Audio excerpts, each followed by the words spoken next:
Hey gang, it's Jake from JTech and welcome to another JTech video. I haven't done a price bracket video for such a long time, given how fluctuations in price and the economy is just all over the place, because 5,000 kwacha in 2020 was near flagship tier pricing, but now 5,000 kwacha gets you a decent mid-range phone, which honestly might sound discouraging to some people, but if you see the phones that I've mentioned in this video, you're going to be more than impressed with the offerings that any of these phones have. Without further ado, let's get into the 5 best phones that you can get under 5,000 kwacha. Starting off the list is a slender yet surprisingly powerful Tecno Spark 40 Pro Plus. With the rise of skinny tech in 2025, Tecno threw their name in the hat with this stunning phone, coming in at a slender 6.4 millimeters in thickness. Holding this phone felt like holding 4 credit cards, no joke. But thinness aside, the Spark 40 Pro Plus is packed to the gills with features that phones which are 5 times more expensive can only dream of.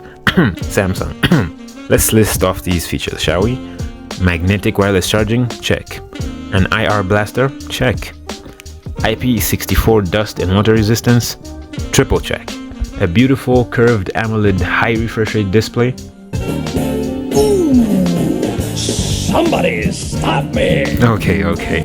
I know I'm getting out of hand, but this is as impressed with the transient phone as I have been in a very long time. Powered by the Helio G200 SoC from MediaTek, this phone flies through tasks with the base version coming in with a modest 8 gigs of RAM and 128 gigabytes of storage. This should keep you at ease with your TikToks and your Snapchats, and it also has decent gaming performance as well. It comes with dual Dolby Atmos speakers, which is definitely good for your Netflix sessions, and keeping those sessions alive is a fairly large 5200 mAh battery, which can be charged with a provided 45 watt fast charger. And according to GSM Arena, the Tecno Spark 40 Pro Plus can last 10 hours on a single charge. At 4,200 kwacha, this phone is a no-brainer. But what is the catch? Well, you don't get 5G, you don't have an SD card slot, and it only comes with a single 50 megapixel camera that has a rather underwhelming depth sensor. Another thing I hate is the deception tactic Tecno went with by adding a 3 camera panel with only one main sensor and an IR blaster. I love an IR blaster, but it would have been better implemented, similar to how Apple put the LiDAR sensor next to the cameras on the Pro iPhones. And I would also have loved an ultra-wide lens to accompany the main sensor. It does have a fairly impressive 13 megapixel selfie camera, which maxes out at 1440p 30 for both the front and also the main 50 megapixel camera, which should be good enough for social media posts.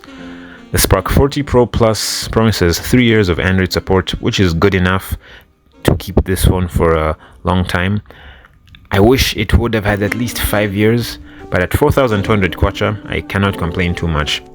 It's a huge improvement from what Tecno were a few years ago, where you'd be lucky to even have at least one Android upgrade. This phone is really an incredible phone in terms of the design of this phone, as well as the other features that make this feel and look like a flagship phone. The 4,200 kwacha Spark 40 Pro Plus should be on your radar. Up next is a Galaxy A26. Now, Samsung's highest selling phone series is a device that comes with all the joy and the surprise of dried paint. The A26 is as functional as it is mundane. It doesn't look too different from the A25, which looked not too much different from the A24, A23, you get the rest. It does have a beautiful 6.8-inch AMOLED display that has a refresh rate of 120 Hz. The design of the A26 is probably its weakest link, with the teardrop notch resembling phones from 2019 till around 2022. That is how Samsung wants to make you know that this is a budget offering, and you just have to live with it. Now, I do not want to knock this phone too much for its outer looks, because this phone is an absolute powerhouse. Rocking an Exynos 1380 chip with 5G on board, 6 gigs of RAM and 256 gigabytes of storage with an SD card slot that can max out at 1 terabyte. This phone also has 7, yes you heard me right, 7 years guaranteed of Android support. That is very much unheard of at this price range. Unlike the Tecno phone, the A26 also comes with 3 functional cameras: a main 50 megapixel camera, an 8 megapixel ultra wide, and for some reason a 2 megapixel macro lens, which feels like a waste of resources that would have been better used to, I don't know, add a headphone jack or maybe even pack in a charger. Come on, Samsung, you know you can do that, right? The battery on the A26 is a 5000 milliamp hour battery, and this phone supports 25 watt fast charging, which out of all the phones that I'm going to mention in this video is the slowest fast charging standard. It does beg the question, is this phone great value at 4800 kwacha? I could have included the Galaxy A17 as something that is a bit more bang for buck, but that phone in this video would have been a harder sell than the A26. But generally speaking, if you want a phone with renowned software such as One UI, a guaranteed 7-year update cycle, and a more streamlined user experience compared to Tecno and Infinix phones, the A26 is definitely a great choice. A bit of a wild card in this list, the Redmi 15 is by no means a slouch. The most affordable entry in this list at just 3700 kwacha, I was conflicted whether or not adding this phone to the list would have made sense, given how this phone is even cheaper than the 4000 kwacha price limit, but for that much money it's within the bang for buck range. The main selling point of the Redmi 15 is that large, humongous 7000 milliamp hour battery, boasting over 10 hours of screen on time. And if you live in Zambia, 10 hours for a phone that only lasts for one charge is absolutely crucial in this load shedding era. Design wise, this phone is more function over form. It's a very thick phone with a gigantic 6.9 inch IPS display, and it is powered by a Snapdragon 635 processor, which is a much older processor from the 600 series. I'd have liked if Redmi threw in a 6th Gen X series processor in this, but that would have probably ramped up the price of this phone. Although, we go back to the display, it has a 6.9 inch IPS display at 1080p, and it has a 144Hz refresh rate. Similar to the Tecno phone, it has a single 50 megapixel main camera and an 8 megapixel selfie camera, which both max out at 1080p 30 frames per second, which is okay at best and mediocre at worst. The Redmi 15 does come with 2 years guaranteed of Android support, and it also supports Google Gemini out of the box. This phone, like many Xiaomi phones before it, both in the budget, entry level and mid-range as well as the high-end offering, does come with an IR blaster. So this should definitely suit you well for people who have broken TV remotes or have lost their aircon remote.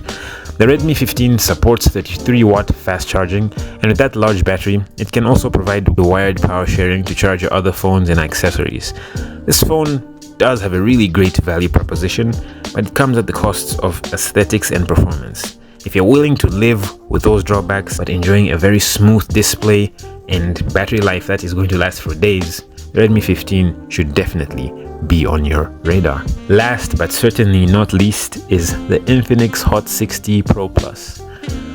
Another slim phone from Transsion Holdings, the Hot 60 Pro Plus is definitely the Tecno Spark 40 Pro Plus's twin brother, except with a bit more quirks.